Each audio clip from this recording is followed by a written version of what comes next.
야 기도하고 말씀 받겠습니다. 하나님, 오늘 다시 사신 예수 그리스도, 부활하신 예수 그리스도, 생명과 빛이신 예수 그리스도를 찬양합니다. 이곳에 임재하여 주시옵소서, 말씀하여 주시옵소서, 우리가 살게 해 주시옵소서. 예수님의 이름으로 기도하옵나이다. 아멘. 사랑하는 성도 여러분, 행복하십시오. 성령 충만하십시오. 하나님 우리 아버지와 우리 구주 예수 그리스도로부터 은혜와 평강이 있기를 주의 이름으로 축원합니다. 아멘. 우리 전우자 한번 인사하겠습니다. 우리 주님 다시 사셨습니다. 예수 부활하셨습니다. 할렐루야, 할렐루야, 할렐루야. 아멘. 오늘 평강이 있을지어다 하는 제목으로 성령과 또 우리에게 주시는 하나님의 음성 듣도록 하겠습니다.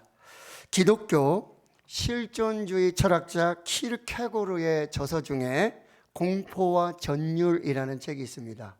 근데 공포와 전율은 또 다른 번역으로 두려움과 떨림으로 번역되어 소개되고 있습니다. 키르케고르는 구약성경 창세기 22장에 하나님이 아브라함을 찾아오셔서 내 아들, 내 사랑하는 독자 이삭을 데리고 모리아 땅으로 가서 거기 내게 일러준 한 산, 거기서 내게 번제로 드리라 라고 하시는 이 아브라함의 시험, 아브라함의 명령, 그리고 이 아브라함의 순종, 믿음을 해석해 주고 있습니다. 부모로서 자식을 죽여야 한다는 것은 윤리적 법칙에 어긋나는 일입니다. 그럼에도 불구하고 하나님의 명령이기 때문에 그 일을 믿음으로 순종해야 하는 아브라함에게는 두려움과 떨림이 있었다는 거죠.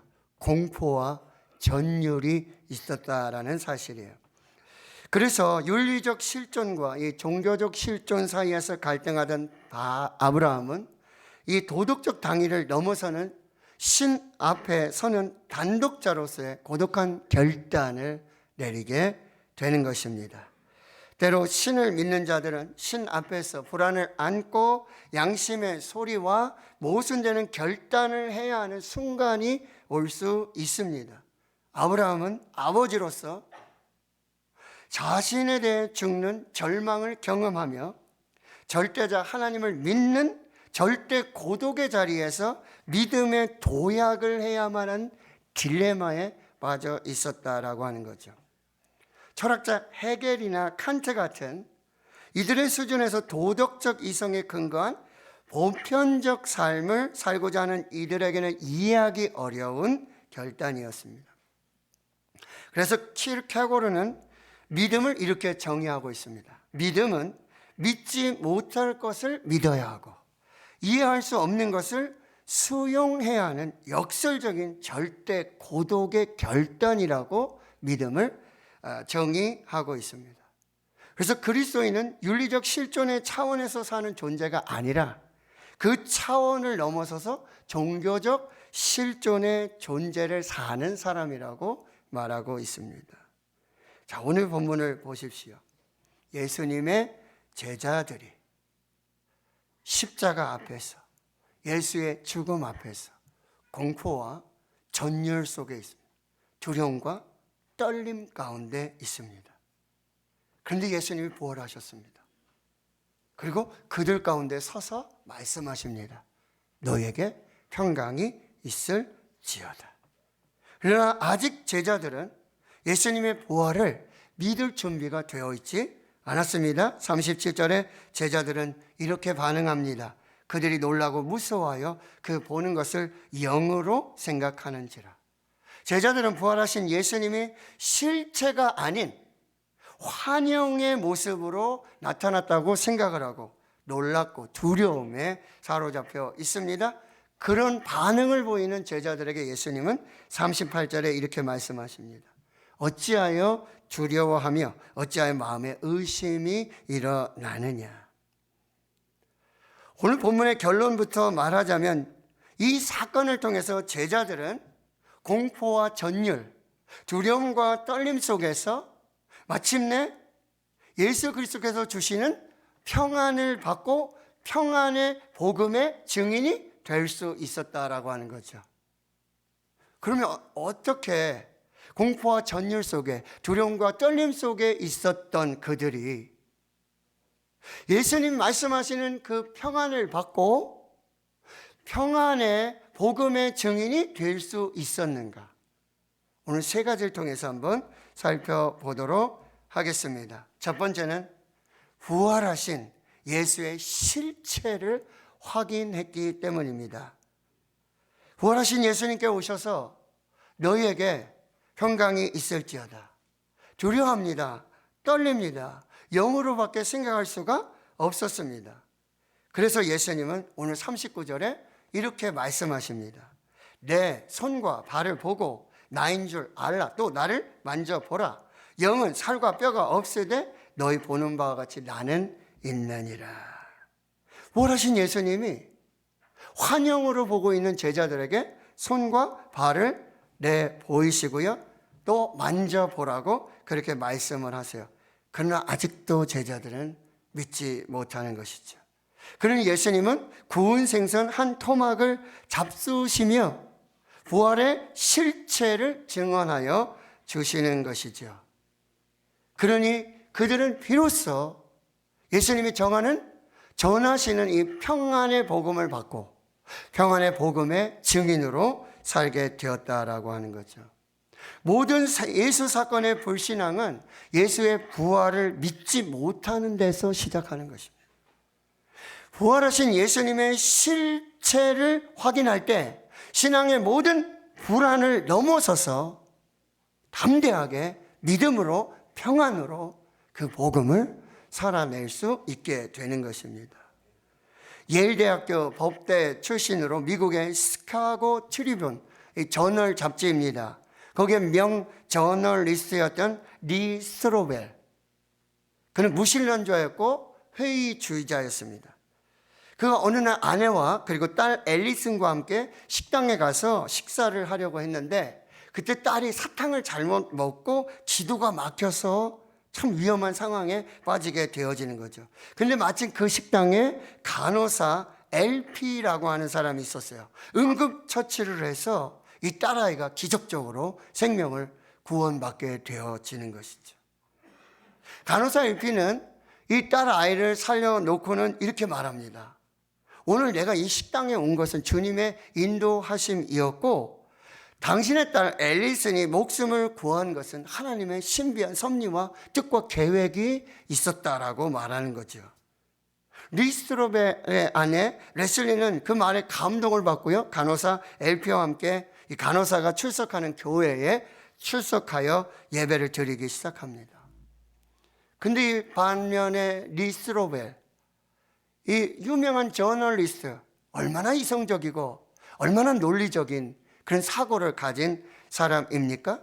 딸이 살아났다고 하는 것은 감사할 일이지만 거기에 주님의 뜻이 있었다라고 하는 것은 이해하지 못하고 이거는 우연일 뿐이라고 받아들이게 되고요. 아내가 자꾸 교회 열심히 나가는 것을 불안하게 지켜보게 되는 거죠.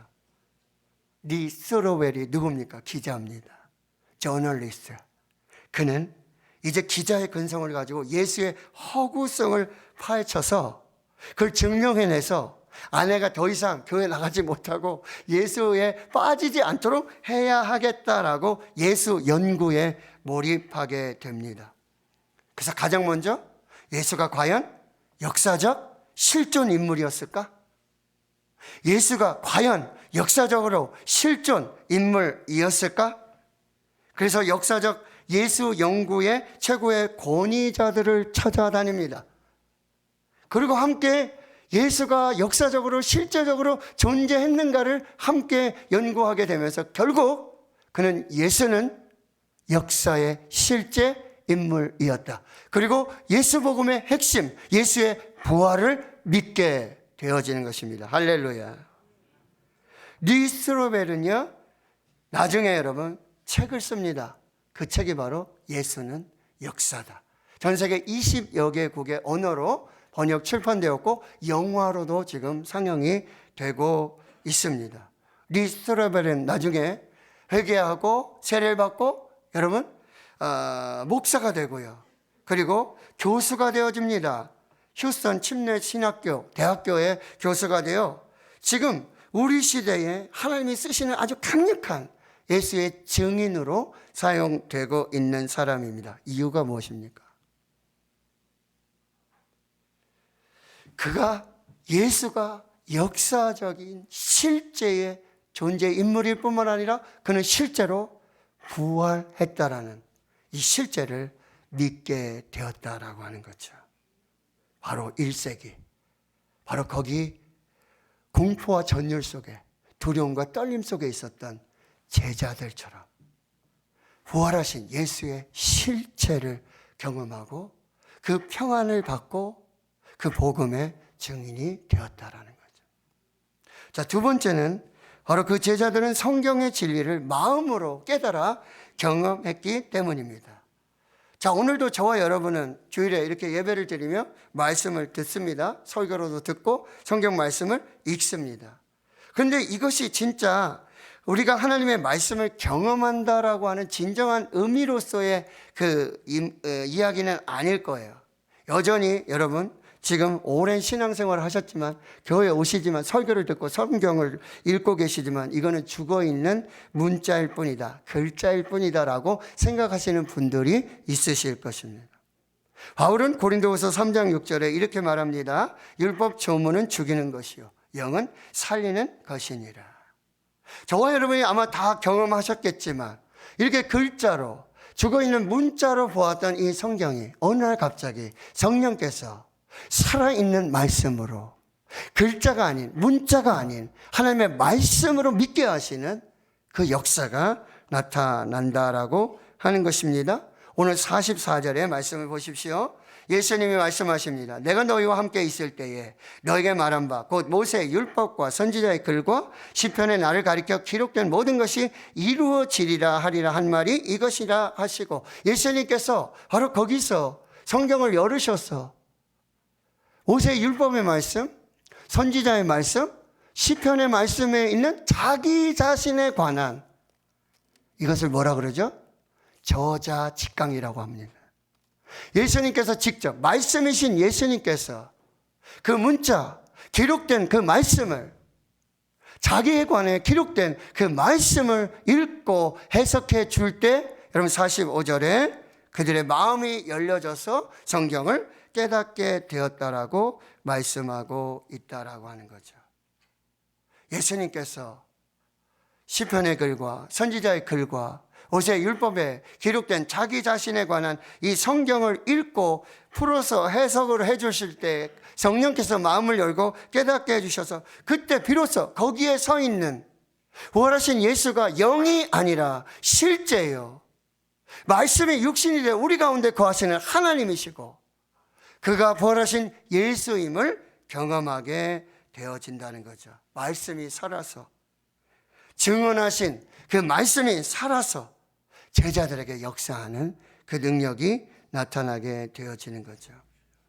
교회를 오래 다니시지만 아직도 말씀으로 하나님을 만나지 못하고 아직도 문자로 글자로 성경을 읽는 분이 계실 거예요.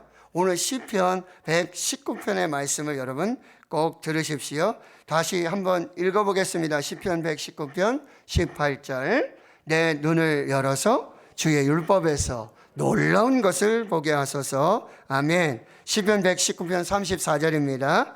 나로 하여금 깨닫게 하여 주소서. 내가 주의 법을 준행하며 진심으로 지키리이다. 아멘. 시편 119편 130절입니다. 주의 말씀을 열면 빛이 비추어 우두한 사람들을 깨닫게 하나이다. 아멘. 이것을 성령의 조명이라고 그러는 거예요. 성령께서 빛을 비추어 주셔서 단순한 문자가 아니라 글자가 아니라 이 말씀이 살아있는 하나님의 말씀이 되게 했다라고 하는 거죠. 예수님은 요한복음 14장 26절에 보혜사 성령의 사역을 이렇게 말씀하십니다. 같이 한번 읽습니다. 보혜사 곧 아버지께서 내 이름으로 보내실 성령 그가 너에게 모든 것을 가르치고 내가 너에게 말한 모든 것을 생각나게 하리라. 아멘. 이게 보혜사 성령의 비추어 주신 조명, 깨닫게 해주시고 가르쳐 주심을 경험한 사람들은 히브리서 4장 12절의 말씀으로 오늘 우리가 이렇게 고백할 수 있게 되어지는 것입니다. 시작. 하나님의 말씀은 살아있고 활력이 있어 좌우의 날선 어떤 것보다도 예리하여 혼과 영과 및 관절과 골수를 찔러 쪼개기까지 하며 또 마음의 생각과 뜻을 판단하나니. 아멘. 이렇게 하나님의 살아있는 말씀을 경험한 사람들은 마틴 루터와 고백과 같은 이 고백을 할 수 있게 되는 거죠. 마틴 루터가 종교 개혁을 하면서 파문의 위협을 받으면서 모든 가르침을 포기할 것을 종용받을 때 마틴 루터는 이렇게 기도하는 것이죠. 주님, 내가 여기 있나이다. 달리 어쩔 수가 없습니다. 하나님의 오직 말씀으로 나를 도우소서. 오직 말씀으로 인도하소서. 오직 말씀으로 함께 하소서. 솔라 스크리추라. 오직 말씀, 오직 성경. 그가 모든 목숨의 위협을 무릅쓰고 두려움에 해방돼서 평안하게 담대하게 종교 개혁자의 길을 걷게 되었다라고 하는 것입니다. 하나님의 말씀을 성령 안에서 성령의 조명하신 비추어짐 속에서 문자가 아니라 글자가 아니라 살아있는 하나님의 말씀으로 경험하게 될 때 우린 비로소 두려움과 염려, 공포와 전율이 사라진 평안으로 복음의 증인으로 살게 되어지는 것입니다. 세 번째는요, 바로 부활하신 예수의 능력을 체험했기 때문입니다. 오늘 48절과 49절의 말씀을 보십시오. 너희는 이 모든 일의 증인이라. 볼지어다 내가 내 아버지께서 약속하신 것을 너에게 보내리니 너희는 위로부터 능력이 입혀질 때까지 이 성에 머물라 하시니라. 아멘. 너희는 이제 이 모든 일의 증인이 될 것이다. 그런데 이 증인은 말투스, 순교자예요. 당시 예수를 믿는 것, 예수의 증인되는 것은 순교를 강요하는 것입니다. 그런데 아무나 순교할 수가 없는 거예요. 뭐요? 성령이 임하고 그 능력을 덧입을 때, 성령의 능력으로 살게 될 때 비로소 순교의 자리에 나타나게 되어지는데요. 사도행전 1장 4절에서 5절에 이렇게 말씀합니다. 예수님이 이제 부활하시고 40일간 하는 나라의 일들을 제자들에게 말씀하시고 승천하실 때 제자들, 사도들을 함께 모으시고 이렇게 분부하십니다. 예루살렘을 떠나지 말라. 예루살렘을 떠나지 말고 내게서 들은 바 아버지께서 약속하신 것을 기다리라. 아버지께서 약속하신 성령을 기다리라. 요한은 물로 세례를 베풀었지만 너희는 몇 날이 못 되어 성령으로 세례를 받을 것이다. 사도행전 2.8장이죠. 오직 성령이 너에게 임하시며 너희가 권능을 받고 예루살렘과 온 유대와 사마리아 땅끝까지 이르러 내 증인이 되리라. 아멘. 부활하시고 승천하시며 명령하신 예수님의 말씀대로 제자들은 예루살렘을 떠나지 않고 약속하신 성령을 기다립니다. 마가의 다락방에 모여서 더불어 마음을 같이하여 오로지 기도에 힘씁니다. 오순절 날이 임할 때 하늘로부터 급하고 강한 바람 같은 불 같은 성령의 역사로 성령의 충만함을 받아 성령의 말하게 하심을 따라 방언으로 이야기할 때 거기 순례자들이 모여서 흩어졌던 유대인들이 모여서 성령으로 말씀하시는 하나님이 하신 큰 일, 예수께서 십자가에서 죽으시고 사흘 만에 부활하시고 우리를 증인으로 세우셨다는 하나님의 큰 일을 전하기 시작해요. 이 설교를 들은 많은 사람들이 마음에 찔림을 받고 형제들아 우리가 어찌할꼬 너희가 회개하여 각각 예수 그리스도의 이름으로 세례를 받고 죄사함을 받으라. 그리하면 성령을 선물로 받으리니. 그때 세례를 받은 수가 신도의 수가 3,000이나 더하는 역사들이 나타나게 돼요. 무엇입니까? 바로 부활의 능력, 성령의 능력을 경험한 사람들의 역사를 통해 하나님의 능력이 나타나게 되는 거죠. 그 후 사도행전 3장에 가면 나면서부터 안전뱅이 된 사람이 있어요. 성전 미문에 앉아 구걸하는 사람이죠. 베드로와 요한이 기도하러 성전에 올라갈 때 그들을 주목하여 볼 때 은과 금은 내게 없거니와 내게 있는 그것을 내게 주노니 곧 나사렛 예수 그리스도의 이름으로 일어나 걸으라. 할렐루야. 한 번도 일어나 서보지 못했던 사람이에요. 그러나 발목에 힘이 생기고 무릎에 힘이 생기고 한 번도 들어가지 못했던, 걸어서 들어가지 못했던, 예배하지 못했던 성전에 들어가 하나님을 찬양하는 역사들이 나타나게 된 줄을 믿습니다. 무엇입니까? 성령의 능력입니다. 하늘로부터 임하는 성령의 능력을 경험할 때 사람으로 할 수 없는, 하나님으로 하실 수 있는 초월적인 성령의 역사를 경험하게 되어집니다. 사도들과 제자들은 환난과 핍박 속에 복음을 전합니다. 그때 믿는 사람 중에 남자 수가 5천이나 더하는 역사가 나타납니다. 대제사장들과 이 유대인 지도자들이 난리가 났어요. 그들을 붙잡아서 공회에서 쫓겨나도록 하고 예수의 이름으로 말하지도 못하게 하고 가르치지도 못하도록 엄정 경고하며 사도들을 풀어줄 때 사도들은 노임을 받고 한 마음으로 하나님께 소리를 높여 이렇게 기도합니다. 주여, 이제도 그들의 위협함을 굽어 보시옵고 또 종들로 하여금 담대히 하나님의 말씀을 전하게 하여 주시오며 손을 내밀어 병을 낫게 하시옵고 표적과 기사가 거룩한 종 예수의 이름으로 이루어지게 하옵소서. 아멘. 빌기를 다하며 모인 곳이 진동하더니 우리가 다 성령이 충만하여 담대히 하나님의 말씀을 전하니라. 할렐루야. 초대교회 사도들과 성도들과 교회에 일어났던 이 기적과 표적, 이적은 두려움을 바꾸시는 성령의 역사, 성령의 권능, 그들이 기도할 때 역사하셨던 그 성령으로 가능했는 줄을 믿습니다. 하나님 성도들 말씀을 정리합니다. 오늘 우리를 둘러싼 두려움의 상황을 보십시오.